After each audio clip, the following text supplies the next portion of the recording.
नमस्कार दोस्तों, मैं निकेंद्र आज आपके लिए लेके आया हूँ BHDC 132 का असाइनमेंट। जैसा कि आपने लास्ट वीडियो में देखा था कि हमने इसके 5 क्वेश्चन के बारे में डिस्कस किया था।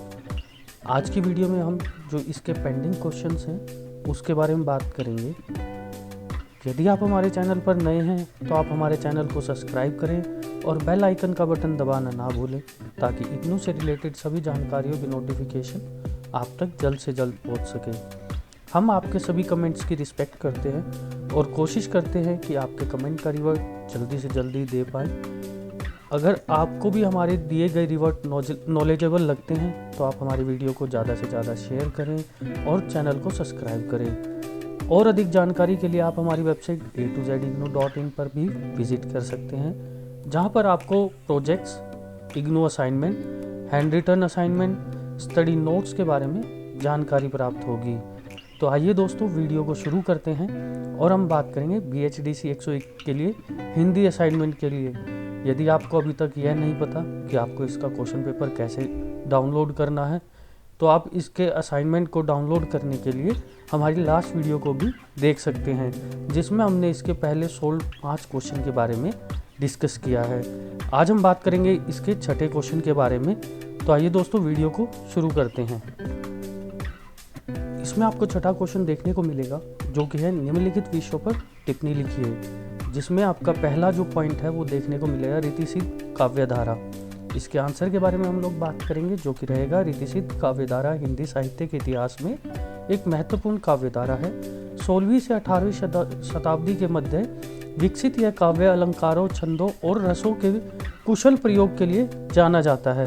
अब हम बात करेंगे इसके परिचय के बारे में जो कि रहेगा रीति काव्य रीति पर आधारित है। रीतिसिद्ध कवि काव्य शास्त्र के गहन ज्ञानी होते थे। वे अपनी रचनाओं में शास्त्रीय नियमों का सख्त से पालन करते थे। रीति काव्य को मुख्यतः 3 धाराओं में विभाजित किया गया है, जिनके बारे में हमने कुछ इस प्रकार से डिस्क्राइब किया है। पहले आपको देखने को मिलेगी रीतिबद्ध, इसके बारे में आपको डिस्क्राइब करना है। उसके बाद आपको मिलेगा रीतिमुक्त, तो इसके बारे में भी आपको डिस्क्राइब करना है। अब हम बात करेंगे इसके अगले पॉइंट की जो कि रहेगा रीतिसिद्ध कवियों की विशेषताएं। शास्त्रीय ज्ञान। रीतिसिद्ध कवि काव्य शास्त्र के गहन ज्ञानी होते थे। रचना कौशल, वे अलंकारों, छंदों और रसों के प्रयोग में निपुण होते थे। विषय वस्तु। रीतिसिद्ध कवियों की रचनाओं का मुख्य विषय श्रृंगार रहा है। इन रचनाओं में प्रेम के विविध रूपों, संयोग और वियोग का चित्रण मिलता है।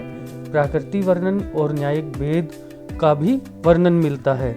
अब हम बात करेंगे इसकी नेक्स्ट हेडिंग की जो कि रहेगी रीतिसिद्ध काव्यधारा के प्रमुख कवि, जिसमें आपको पहला पॉइंट देखने को मिलेगा बिहारी, जो कि रहेगा रीतिसिद्ध काव्यधारा के सर्वश्रेष्ठ कवियों में बिहारी का नाम अग्रणीय है। इनकी रचना बिहारी सत्सई के दोहे के माध्यम से प्रेमी नीति और जीवन दर्शन का मार्मिक चित्रण मिलता है। तो कुछ इस तरीके से आपको इसमें पहली हेडिंग देखने को मिलेगी। अब हम बात करेंगे इसके दूसरे लेखक की जो कि रहेंगे केशवदास। रीतिसिद्ध काव्यधारा के प्रारंभिक कवियों में केशवदास का नाम आता है।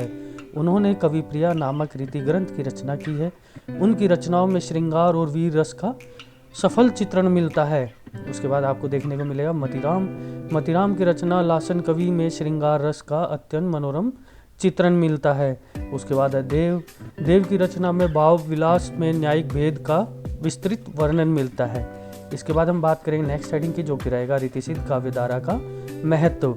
इसमें हम बात करेंगे पहले पॉइंट को लेकर के जो कि रहेगा काव्य शास्त्र का सफल प्रयोग।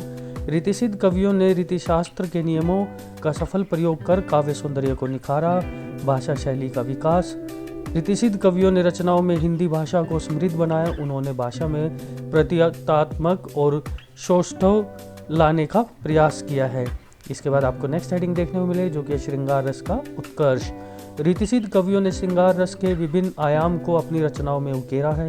प्रेम के समुच्च भावों और संयोग वियोग के मार्मिक चित्रण से उन्होंने श्रृंगार रस को परिवक्त प्रदान किया है। अब हम बात करेंगे इसकी नेक्स्ट हेडिंग की जो कि रहेगा छंद और अलंकारों का कुशल प्रयोग। रीतिसिद्ध कवियों ने विभिन्न छंदों और अलंकारों का कुशल प्रयोग कर अपनी रचनाओं को लयबद्ध और चमत्कारपूर्ण बनाया है। इसके बाद हम बात करेंगे इसके नेक्स्ट पॉइंट की जो कि रहेगा आलोचनात्मक दृष्टिकोण। रीतिसिद्ध काव्यधारा की आलोचना भी की जा सकती है। कुछ आलोचकों का मानना है कि इसमें आपको कुछ पॉइंट देखने को मिलेंगे, जो कि पहला पॉइंट रहेगा शास्त्रीय का अत्यधिक बोझ। रीतिसिद्ध कवि शास्त्र के नियमों का इतना सख्त पालन करते थे कि उनकी रचनाओं में भावों की स्वाभाविकता कम हो गई। उसके बाद है विषय वस्तु की सीमा। रीतिसिद्ध कवियों की रचनाओं का विषय वस्तु सीमित रहा, उन्होंने मुख्य रूप से श्रृंगार रस पर ही लिखा। अब हम बात करेंगे इसके नेक्स्ट पैराग्राफ की। रीतिसिद्ध काव्यधारा हिंदी साहित्य के इतिहास में एक महत्वपूर्ण अध्याय है। इस काव्यधारा के कवियों ने रीति शास्त्र के नियमों का सफल प्रयोग कर काव्य सौंदर्यों को निखारा है। उन्होंने भाषा को समृद्ध बनाया और श्रृंगार रस को परिपक्वता प्रदान की। हालांकि रीतिसिद्ध काव्यधारा की आलोचना भी की जाती है। निष्कर्ष के रूप में कहा जा सकता है कि रीतिसिद्ध काव्यधारा अपने सकारात्मक और नकारात्मक दोनों पक्षों के साथ हिंदी साहित्य में महत्वपूर्ण स्थान रखती है। अब हम बात करेंगे इसके नेक्स्ट पॉइंट की, जो कि रहेगा प्रस्तोदर युगीन हिंदी नाटक। इसके उत्तर के बारे में हम लोग बात करेंगे। प्रस्तोदर युगीन हिंदी नाटक, जो कि 1936 ईस्वी से 1960 ईस्वी तक का समय काल समेटे हुए है, हिंदी साहित्य के इतिहास में एक महत्वपूर्ण मोड़ का प्रतीक है। इस युग में नाटकारों ने सामाजिक यथार्थवाद, मनोवैज्ञानिक विश्लेषण और प्रयोगशीलता पर अधिक ध्यान केंद्रित किया है। इसकी कुछ मुख्य विशेषताएं हैं, जो कि इस प्रकार हैं। सामाजिक यथार्थवाद। प्रसादोत्तर युगीन नाटकों में सामाजिक यथार्थवाद का चित्रण प्रमुख विशेषता है। नाटकारों ने समाज के विभिन्न वर्गों की समस्याओं, कुरीतियों और विसंगतियों को उजागर किया है। इसके बाद आपको नेक्स्ट पॉइंट देखने को मिलेगा, जो कि है मनोवैज्ञानिक विश्लेषण। इस युग के नाटकों ने मानवीय मनोवैज्ञानिक का गहन विश्लेषण किया है।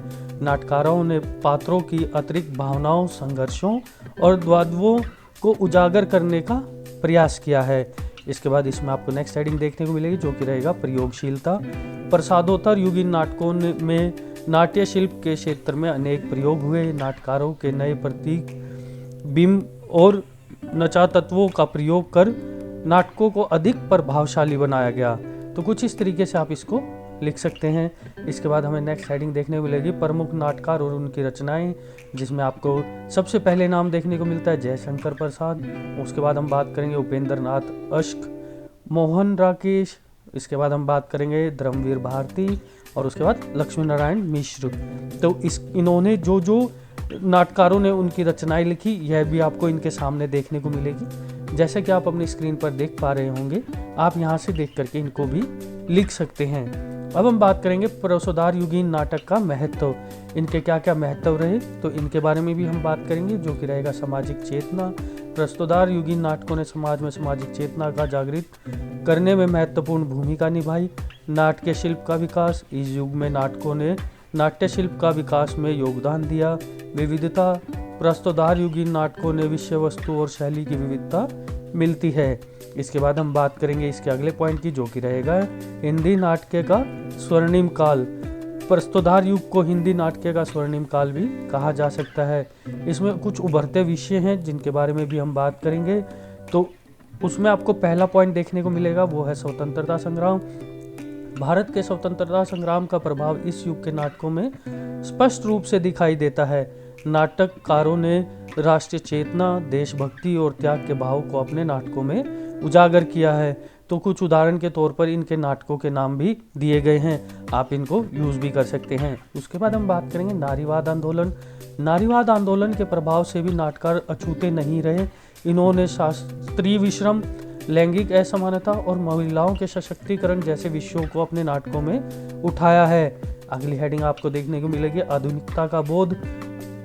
उद्योगीकरण, शहरीकरण और पश्चिमीकरण के प्रभाव को भी नाटकों में दर्शाया गया है।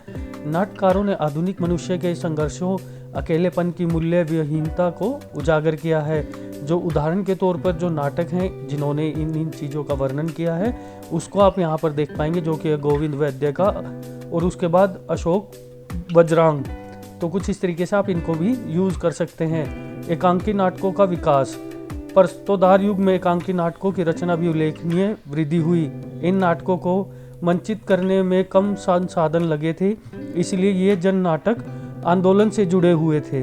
एकांकी नाटकों के माध्यम से सामाजिक संदेश आम जनता तक पहुंचाना आसान था।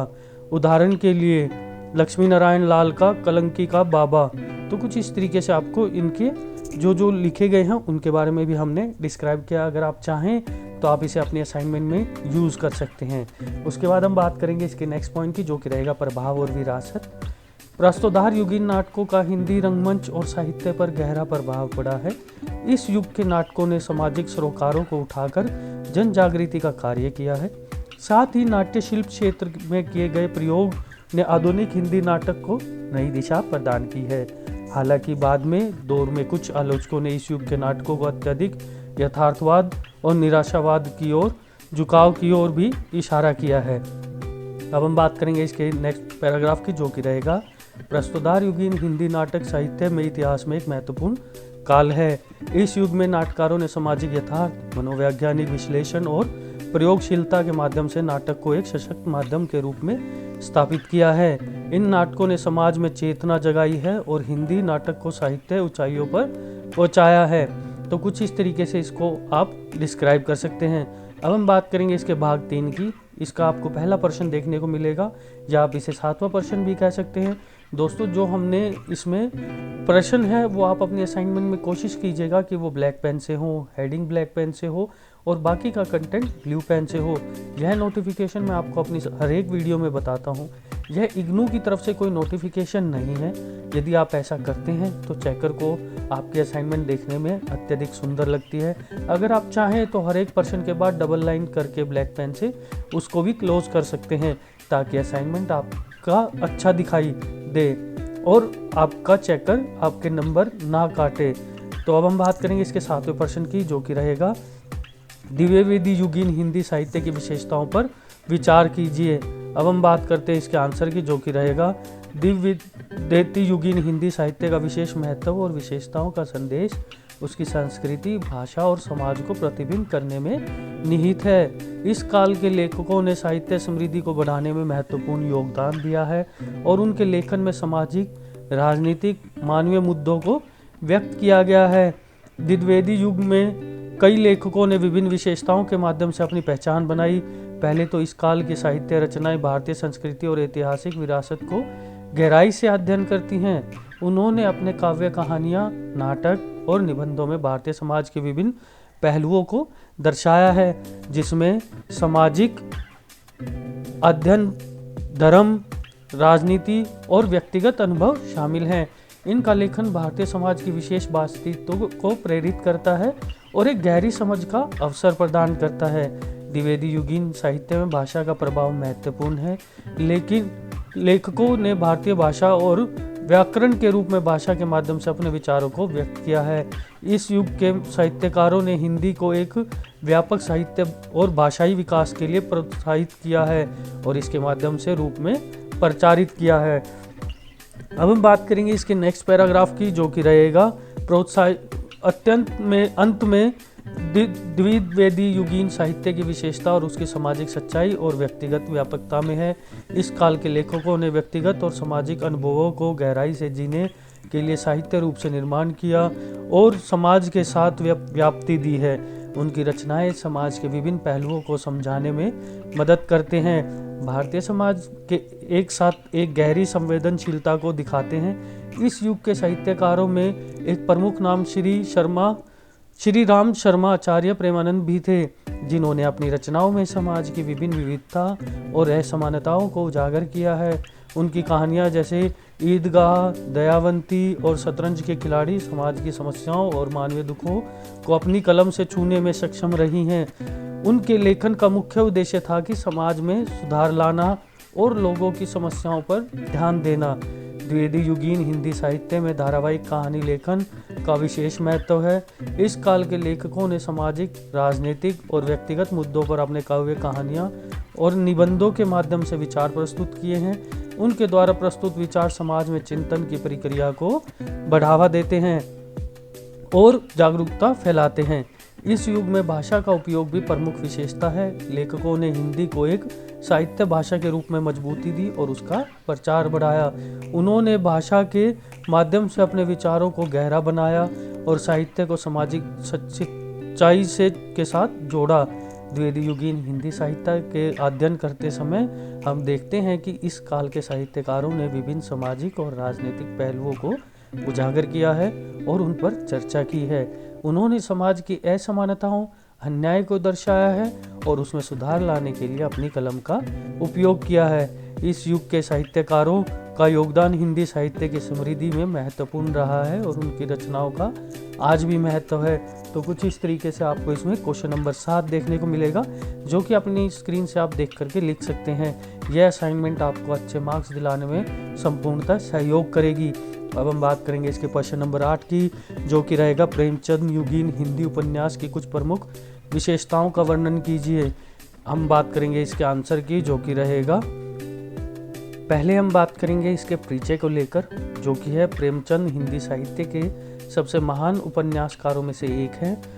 उनका युग हिंदी उपन्यास के स्वर्णिम युग के रूप में जाना जाता है।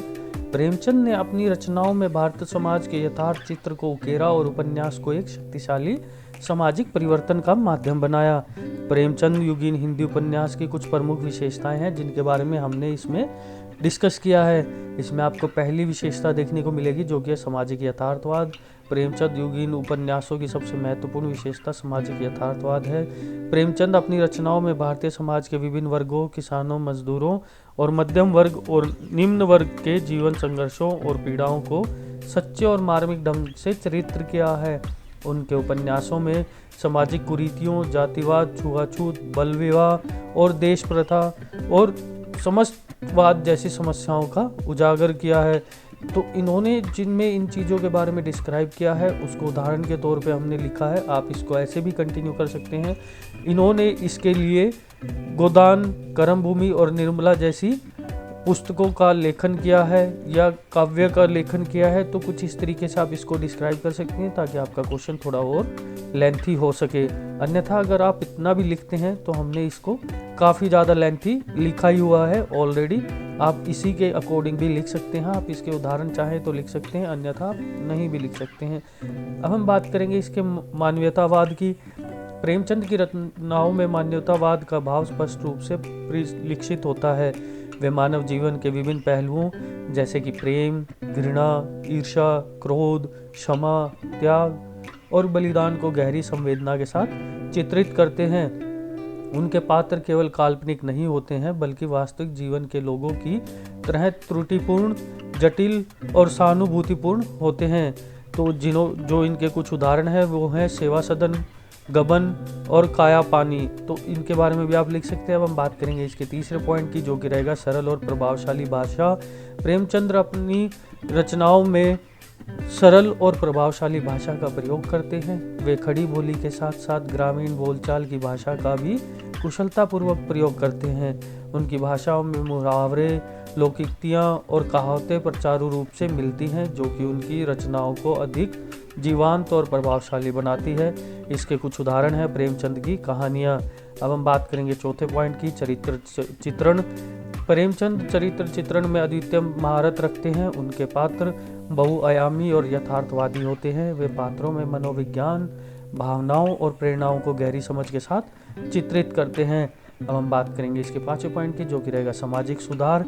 प्रेमचंद एक सामाजिक सुधारक भी थे। उन्होंने अपनी रचनाओं में मद और सामाजिक बुराइयों और कुरीतियों के खिलाफ आवाज उठाई। उन्होंने समाज में असमानता, न्याय और स्वतंत्रता के मूल्यों को बढ़ावा दिया। अब हम बात करेंगे छठी हेडिंग की, जो कि रहेगा ग्रामीण जीवन का चरित्र। प्रेमचंद ने अपनी रचनाओं में ग्रामीण जीवन का सजीव चित्रण किया है। उन्होंने भारतीय गांवों की सामाजिक आर्थिक स्थिति, किसानों की समस्याओं और ग्रामीण संस्कृति को बारीकी से दर्शाया है। अब हम बात करेंगे इसके सातवें पॉइंट की, जो कि रहेगा चेतना। प्रेमचंद की रचनाओं में राष्ट्रीय चेतना का भाव भी स्पष्ट रूप से दिखाई देता है। उन्होंने स्वतंत्रता संग्राम का समर्थन किया और अपनी रचनाओं में देशभक्ति और राष्ट्रीय एकता के भावों को उजागर किया। अब हम बात करेंगे इसके आठवें पॉइंट की, जो कि रहेगा स्त्री विमर्श। प्रेमचंद्र युग में महिला का शिक्षा और सामाजिक स्थिति पर विशेष ध्यान दिया। प्रेमचंद की रचनाओं में नारी पात्रों के माध्यम से स्त्री विमर्श का विषय भी उठाया गया। उन्होंने महिलाओं की दुर्दशा को चित्रित किया और समाज की दमनकारी परंपराओं और रूढ़िवादियों का शिकार होती हैं। साथ ही उन्होंने उन महिलाओं का भी चित्रण किया जो सामाजिक बंधनों को तोड़ने और स्वतंत्रता प्राप्त करने का प्रयास करती हैं। इसके उदाहरण हैं निर्मला, सेवा सदन, प्रेमचंद की कहानियाँ। अब हम बात करेंगे नाइन्थ पॉइंट की, जो कि रहेगा मनोवैज्ञानिक विश्लेषण। इसके बारे में बात करेंगे, जो कि रहेगा प्रेमचंद के कुछ उपन्यासों में मनोवैज्ञानिक विश्लेषण भी प्रयोग किया गया है। वे पात्रों के अतिरिक्त संघर्षों, दबावों और मनोवैज्ञानिक जटिलताओं को भी गहराई से चित्रित करते हैं। ऐतिहासिक उपन्यास। प्रेमचंद ने यद्यपि अधिकांश समकालीन यथार्थ को चित्रित किया है, लेकिन उन्होंने कुछ ऐतिहासिक उपन्यास भी लिखे हैं। उन्होंने ऐतिहासिक तथ्यों के आधार पर कथा वास्तु का निर्माण किया है, लेकिन साथ ही उसमें काल्पनिक तत्वों का भी समावेश किया है। उनके ऐतिहासिक उपन्यासों में सामाजिक और राजनीतिक संदेश भी निहित होते हैं। उदाहरण के लिए वरदस करबला। अब हम बात करेंगे अगले पॉइंट की, जो कि रहेगा जयशंकर प्रसाद। तो इसके बारे में हम बात करेंगे, जो कि रहेगा कंकाल कैदी, और इन्होंने कुछ ऐसे उपन्यास लिखे हैं। अब हम बात करेंगे अगले पॉइंट की, जो कि रहेगा वरदराज वाजपेयी। इनके उपन्यास आप देख सकते हैं। इसके बाद मुंशी प्रेमचंद। अब हम बात करें नेक्स्ट हेडिंग की, जो कि रहेगा प्रेमचंद युगीन हिंदी उपन्यास का क्या महत्व रहा, उसके बारे में हम इसमें बात करेंगे। अब हम बात करेंगे इसके आंसर की, जो कि है प्रेमचंद युगीन हिंदी उपन्यासों का हिंदी साहित्य के इतिहास में अत्यंत महत्वपूर्ण स्थान है। इन उपन्यासों ने हिंदी उपन्यास को परिपक्वता प्रदान की और इसके सामाजिक परिवर्तन का एक शक्तिशाली माध्यम बनाया। प्रेमचंद की रचनाओं ने न केवल भारतीय समाज की समस्याओं को उजागर किया है, बल्कि आने वाली पीढ़ी के लेखकों को भी प्रेरित किया है। उन्होंने हिंदी उपन्यास की दिशा को निर्धारित किया है और आज भी उनकी रचनाएं प्रासंगिक मानी जाती हैं। प्रेमचंद युगीन हिंदी उपन्यास के सामाजिक यथार्थवाद, मानवीयता, सरल भाषा एवं प्रभावशाली चरित्र चित्रण के कारण हिंदी साहित्य की मील का पत्थर साबित हुए हैं। तो कुछ इस तरीके से आपको इसमें 8वां क्वेश्चन देखने को मिलेगा, जैसे कि आपने अपनी स्क्रीन पर देखा है। अब हम बात करेंगे इसके 9वें प्रश्न की, जो कि रहेगा निम्नलिखित विषयों पर टिप्पणी कीजिए, जिसमें आपको पहली जो टिप्पणी है वो करनी है राष्ट्रीय संस्कृति काव्य धारा के ऊपर। अब हम बात करेंगे इसके परिचय के बारे में, जो कि है 20वीं शताब्दी के पूर्वोत्तर में हिंदी साहित्य का राष्ट्रीय संस्कृति काव्य धारा का उदय हुआ। यह धारा 1905 में स्वदेशी आंदोलन और 1911 में बंगाल विभाजन के बाद विकसित हुई। इस काव्य धारा की कवियों ने राष्ट्रीयता, स्वतंत्रता, सामाजिक सुधार और संस्कृति मूल्यों को अपनी रचनाओं का विषय बनाया। इसकी कुछ प्रमुख विशेषताएं भी रही हैं, जिनके बारे में भी हमने इसमें डिस्कस किया है। इसमें हम पहली हेडिंग की बात करें, जो कि राष्ट्रीय भावना। राष्ट्रीय संस्कृति काव्य धारा के कवियों ने राष्ट्रीय भावनाओं को अपनी रचनाओं में भरपूर मात्रा में व्यक्त किया है। उन्होंने देशभक्ति, स्वतंत्रता संग्राम और राष्ट्रीय गौरव का गान गाया है। संस्कृति चेतना। इस काव्य धारा के कवियों ने भारतीय संस्कृति, भाषा और परंपराओं के महत्व को उजागर किया है। उन्होंने भारतीय संस्कृति में पश्चिमी संस्कृति से श्रेष्ठ माना है और उनका संरक्षण करने का आह्वान किया है। सामाजिक सुधार। राष्ट्रीय संस्कृति काव्य धारा के कवियों ने समाज में व्यापक कुरीतियों और बुराइयों के खिलाफ आवाज उठाई। उन्होंने जातिवाद, छुआछूत, बाल विवाह और दहेज प्रथा जैसी समस्याओं पर कलम चलाई। अब हम बात करेंगे इसकी नेक्स्ट हेडिंग की, जो कि रहेगा आशावाद। इस काव्य धारा में आशावाद और विश्वास की भावना स्पष्ट रूप से दिखाई देती है। कवियों का मानना था कि निश्चित रूप से स्वतंत्र होगा, कि एक महान राष्ट्र बनेगा। अब हम बात करेंगे सरल और प्रभावशाली भाषा। राष्ट्रीय संस्कृति काव्य धारा ने कवियों ने सरल और प्रभावशाली भाषा का प्रयोग किया, उनकी रचनाएं आम जनता तक आसानी से पहुंच सके। इसके लिए उन्होंने भाषा में तत्सम शब्दों का अधिक प्रयोग किया। प्रमुख कवि और उनकी रचनाएं। जो इसके प्रमुख कवि हैं उनके बारे में भी हम बात करेंगे, जिसमें आपको देखने को मिलेंगे माखनलाल चतुर्वेदी, सुभद्रा कुमारी चौहान, निराला, जयशंकर प्रसाद और रामधारी सिंह दिनकर। इन्होंने जिन पर लेख लिखे उनके भी नाम आपको इसके आगे देखने को मिलेंगे, जो कि आप अपने असाइनमेंट में लिख सकते हैं। अब हम बात करेंगे राष्ट्रीय संस्कृति काव्य धारा के जो भी महत्व रहे हैं उनके बारे में हम बात करेंगे, जिसमें आपको पहली हेडिंग देखने को मिलेगी राष्ट्रीय चेतना का जागरण। राष्ट्रीय संस्कृति काव्य धारा ने भारत में राष्ट्रीय चेतना का जागरण किया। इस काव्य धारा ने लोगों को स्वतंत्रता संग्राम में भाग लेने के लिए प्रेरित किया। सांस्कृतिक मूल्यों का संरक्षण। इस काव्य धारा ने भारतीय संस्कृति, भाषा और परंपराओं के महत्व को उजागर किया है। इसने लोगों को अपनी संस्कृति पर गर्व करने और उनका संरक्षण करने के लिए प्रेरित किया है। हिंदी साहित्य का विकास। राष्ट्रीय संस्कृति काव्य धारा ने हिंदी साहित्य के विकास में महत्वपूर्ण योगदान दिया है। इस काव्य धारा ने हिंदी साहित्य को समृद्ध बनाया और नई ऊंचाइयों तक पहुंचाया है। राष्ट्रीय संस्कृति काव्यधारा हिंदी साहित्य के इतिहास में एक महत्वपूर्ण काल है। इस काव्यधारा ने भारतीय राष्ट्रीय चेतना का जागरण किया और सांस्कृतिक मूल्यों का संरक्षण किया और हिंदी साहित्य को समृद्ध बनाया। तो कुछ इस तरीके से आपको इसमें देखने को मिलेगा। अब हम बात करते हैं इसके दूसरे पॉइंट की, जो कि रहेगा हिंदी कहानी में स्त्री सवर। इसका आंसर आपको देखने को मिलेगा। इसका प्रचय के बारे में हम बात करेंगे, जो कि रहेगा 20वीं शताब्दी के उत्तरार्ध में दी कहानी में स्त्री सवर हुआ।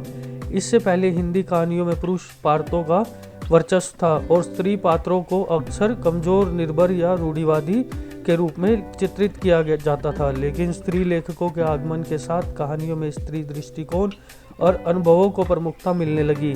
इसकी कुछ प्रमुख विशेषताएं रहेंगी, जो कि है स्त्री जीवन का यथार्थ चित्रण। स्त्री लेखिकाओं ने हिंदी कहानी में स्त्री जीवन के विभिन्न पहलुओं को यथार्थ रूप से चित्रित किया। उन्होंने घरेलू हिंसा, दहेज प्रथा, लैंगिक भेदभाव और महिला सशक्तिकरण जैसे मुद्दों पर कलम चलाई। स्त्री मनोवैज्ञानिक का विश्लेषण। स्त्री लेखिकाओं ने कहानियों में स्त्री मनोवैज्ञानिक का गहरा विश्लेषण किया। उन्होंने स्त्रियों की भावनाओं, विचारों और संघर्ष को बारीकी से दर्शाया। सामाजिक परिवर्तन का माध्यम। स्त्री लेखिकाओं ने अपनी कहानियों को सामाजिक परिवर्तन का माध्यम बनाया। उन्होंने समाज में व्यापक लैंगिकता, असमानता और अन्याय के खिलाफ आवाज उठाई। विभिन्न विधवाओं का प्रयोग। स्त्री लेखिकाओं ने कहानियों में विभिन्न विधाओं का प्रयोग किया और उन्होंने यथार्थवाद, आधुनिकतावाद और प्रयोगवाद जैसी विविधताओं की कहानियाँ लिखी। इसमें जो प्रमुख लेखिकाएं हैं उनका नाम हमने यहाँ पे डिस्क्राइब किया, जिसमें आपको देखने को मिलेगी महादेवी वर्मा, शिवानी, कृष्णा सोबती, मन्नू भंडारी, उषा प्रियवादन। अब हम बात करेंगे इसके नेक्स्ट पॉइंट की, जो कि रहेगा स्त्री सवर का महत्व। स्त्री दृष्टिकोण के प्रतिनिधित्व, इसके बारे में हम बात करेंगे, जो कि रहेगा स्त्री लेखिकाओं ने हिंदी कहानी में स्त्री दृष्टिकोण का प्रभावशाली प्रतिनिधित्व किया है। उन्होंने पुरुष लेखकों द्वारा लिखी गई कहानियों में मौजूद पुरुष केंद्रित दृष्टिकोण को चुनौती दी है। हिंदी कहानी में समृद्धीकरण। स्त्री लेखिकाओं ने हिंदी कहानी को समृद्ध बनाया और उन्होंने कहानियों में नए विषय, भावनाओं और विचारकों को पेश किया है। सामाजिक चेतना का विकास। स्त्री लेखिकाओं ने अपनी कहानियों के माध्यम से सामाजिक चेतना का विकास किया। उन्होंने लैंगिक समानता और महिला सशक्तिकरण के लिए आवाज उठाई। इसके बाद हम आपको देखने को मिलेगा विषय वस्तु की विविधता। अब हम बात करेंगे उन्होंने किन किन विभिन्न विषयों पर अपनी रचनाएं लिखी, जिसमें आपको पहली हेडिंग देखने को मिलेगी वीरता और बलिदान। कवियों ने प्राचीन भारतीय इतिहास में पौराणिक कथाओं से प्रेरणा लेकर वीरता और बलिदान के गुणों का गान गाया है। उसके बाद है प्राकृतिक चित्रण। प्राकृतिक प्रेम भी इस काव्यधारा में महत्वपूर्ण विषय रहा है। कवियों ने प्राकृतिक सौंदर्य का वर्णन किया और पाठकों में देश प्रेम की भावना जगाई। सामाजिक कुरीतियों की आलोचना। राष्ट्रीय गौरव के साथ साथ कवियों ने समाज में व्यापक कुरीतियों जैसे छुआछात, बाल विवाह और दहेज प्रथा की भी आलोचना की है। इसके बाद आपको देखने को मिलेगा जो कि आध्यात्मिकता चेतना। कुछ कवियों ने अपनी समावेश किया। उन्होंने भारतीय दर्शन रचनाओं में अपनी आध्यात्मिक चेतना का भी और धर्म के सार को भी सरल भाषा में प्रस्तुत किया है। इसकी सीमाएं रहेंगी जो कि हैं अत्यधिक देशभक्ति, पश्चिमी प्रभाव का अभाव, भाषा की रूढ़िवादिता। तो ये कुछ इसकी विशेषताएं आपको देखने को मिलेंगी। अब हम बात करेंगे इसके अगले प्रश्न की, जो कि रहेगा आदिकालीन साहित्य प्रवृत्तियाँ, जिसका आंसर आपको देखने को मिलेगा। इसके पहले हम परिचय की बात करेंगे, जो कि रहेगा हिंदी साहित्य का आदिकालीन 8वीं से 13वीं शताब्दी का समय माना जाता है। इस काल में भारत में अनेक सामाजिक, राजनीतिक और सांस्कृतिक परिवर्तन हुए। इन परिवर्तनों का प्रभाव हिंदी साहित्य पर भी पड़ा। हिंदी हिंदी साहित्य में विभिन्न साहित्य प्रवृत्तियों का उदय हुआ, जिनमें से कुछ प्रमुख है। अब हम बात करेंगे इसके पहले पॉइंट की, जो कि रहेगा अब भ्रमश परंपरा। आदिकालीन हिंदी साहित्य का विकास अब ब्रज भाषा से हुआ। अब ब्रज भाषा संस्कृति से विकसित हुई थी और वह 8वीं से 13वीं शताब्दी तक भारत में प्रचलित थी। आदिकाल के अनेक साहित्य कृतियाँ ब्रज भाषा में लिखी गई, जिसमें से कुछ महत्वपूर्ण रचनाएं हैं कौमुदी महोत्सव, अहरस्थिति, नेमिनाथ चरित्र। अब हम बात करेंगे इसकी दूसरी हेडिंग की, जो कि सिद्ध साहित्य है। सिद्ध साहित्य आदिकाल के एक महत्वपूर्ण साहित्यिक प्रवृत्ति है। सिद्धों का संबंध बौद्ध धर्म की वर्ज्यान शाखा में से था। सिद्धों ने अपनी रचनाओं में योग तंत्र और दर्शन विषयों पर लिखा है। सिद्धों की भाषा मिश्रित है, जिसमें संस्कृत, उपब्रज और स्थानीय भाषाओं के संबंधों का प्रयोग किया गया है। इसकी कुछ महत्वपूर्ण रचनाएं हैं जो कि चर्यापद, दोहा कोश, गोरख संहिता, तो इसके बारे में भी आप लिख सकते हैं। अब हम बात करेंगे जैन साहित्य की। आदिकाल में जैन धर्म भी हिंदी साहित्य पर प्रभाव पड़ा। जैन साहित्य में धार्मिक, नैतिक और सामाजिक विषयों पर रचनाएं की गई। जैन साहित्य की कुछ प्रमुख रचनाएं हैं पौमृत्यु, आचार्य चरित्र और नीति सहार। अब हम बात करेंगे नाथ साहित्य। नाथ साहित्य आदिकाल की एक महत्वपूर्ण साहित्य प्रवृत्ति है। नाथों का संबंध नाथ पंथ से था जो 12वीं शताब्दी में भारत में विकसित हुआ। नाथों ने अपनी रचनाओं में योग तंत्र और दर्शन के विषयों पर लिखा है। नाथ साहित्य की भाषा में मिश्रित है जिसमें संस्कृति, उपभ्रंश और स्थानीय भाषाओं के शब्दों का प्रयोग मिलता है। इसकी कुछ महत्वपूर्ण रचनाएं हैं जो कि है योग्य चर्चा, गोपी चंद्रित, आदिनाथ चरित्र, तो कुछ इस तरीके से आपको देखने को मिलेगी। उसके बाद आपको इसमें नेक्स्ट हेडिंग देखने को मिलेगा वीर रसिक साहित्य। आदिकाल हिंदी साहित्य में वीर रासिक साहित्य का भी एक महत्वपूर्ण स्थान रहा है। वीर रासिक साहित्य में वीरता, प्रेम और सौंदर्य के साथ साथ चित्रण किया गया है। वीर रासिक साहित्य की कुछ प्रमुख रचनाएं हैं विद्यापति, अमीर खुसरो, चांद बरदाई। आदिकालीन साहित्य की कुछ विशेषताएं हैं जो कि है धार्मिक और आध्यात्मिक प्रधानता, मिश्रित भाषा का प्रयोग, तो इसके बारे में भी आप अपनी स्क्रीन से देख करके लिख सकते हैं। अब हम बात करेंगे शैली की सरलता, कथ्यात्मक शैली। आदिकालीन साहित्य का जो महत्व है उसके बारे में भी इसमें हमने डिस्क्राइब किया है, जिसमें आपको देखने को मिलेगा हिंदी भाषा का विकास, संस्कृति विरासत का संरक्षण, आगे के साहित्य आंदोलन की आधारशिला।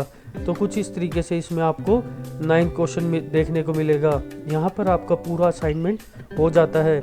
यदि आप अपने असाइनमेंट को हमारे दिए गए असाइनमेंट के अनुसार लिखते हैं तो हम इस बात का आपको संपूर्ण विश्वास दिलाते हैं कि आपको 80 से अधिक मार्क्स मिलने की संभावना रहेगी।